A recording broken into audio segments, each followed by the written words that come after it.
Hello everyone and welcome back into my kitchen. Join me as I make this dish. Alright guys, so here's what we'll be using to make our salted pigtails. Like I said, I found these at the Asian market. Thank you, Tuli. And what I have here is about 3.5 pounds of this. So I'm going to get this washed, and I'm going to wash it with just regular salt and water, drain it off, and I'll be right back. Alright, so I cut up my meat, and it doesn't really matter how much salt you put on it. I'm just going to rub that salt all around, and I'm going to let it sit for about 5 minutes. Then I'm going to wash the salt off. I'll be right back. Alright, so my meat is washed here and ready to go. Now what I have here is some curing salt. This is also known as curing salt number 1 or Prague powder number 1. And usually a teaspoon of this is used for 5 pounds of meat.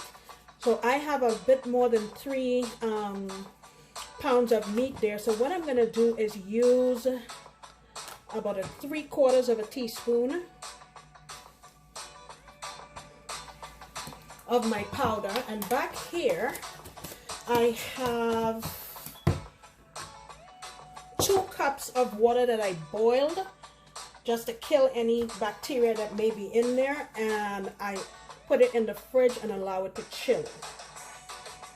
Okay, now what this does is this Prague powder, it kills any bacteria that could be harmful to the meat or cause the meat to go bad, and by extension cause you to go bad. So we're going to use that. I also want to use some black peppercorns. I don't know, maybe about a tablespoon. Just sprinkle it in there. I feel it will give good flavor. Also going to use some whole, they call pimento seeds or allspice berries. I'm going to put about a teaspoon of that because that's kind of pungent. I have a plastic container here that I had bought some coconut flour in and washed it very well with soap and hot water. And the next thing we're going to be using is some kosher salt. And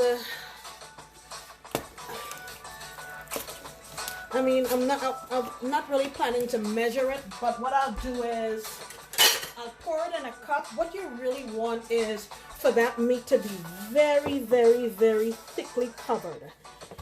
So just for the purpose of reference, this is 1 cup of kosher salt.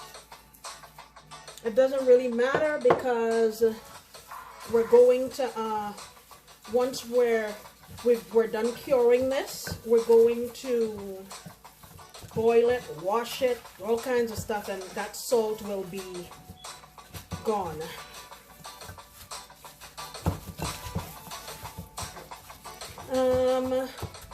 This looks pretty good, but I think I'll add about another 1/2 cup. Let me wash my hands off. Alright, we're good to go there.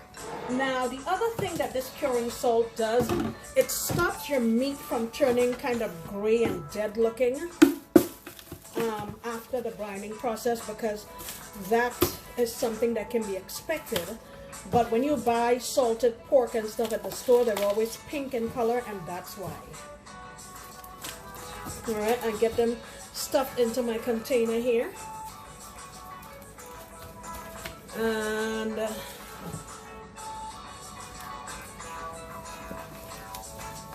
I'm so excited to try to do this because there are so many recipes that I'd like to try or like to make for y'all on make a video for y'all, but I can't do it because I can't find the pigtail.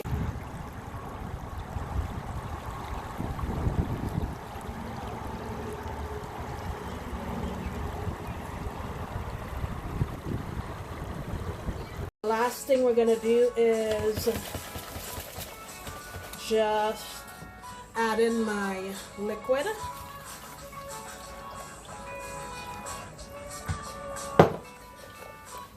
You want this to cover your meat. Mine isn't covered. What I'll do is I have some more boiling water that I boiled here. I will put it in my fridge just to cool it down and finish covering it. It's probably going to take about a cup or a cup and a quarter. So this needs to live in your fridge for about 3 weeks or so, and then you will have salted pigtails. Now in Trinidad you don't get this amount of meat on pigtails. You literally get the tail and the backbone. So this is a definite treat. Okay, I will get, like I said, chill this, put it in here to make sure your meat's covered, and in my fridge for 3 weeks. So the next clip you will see will be 3 weeks in the future. Okay, stay tuned.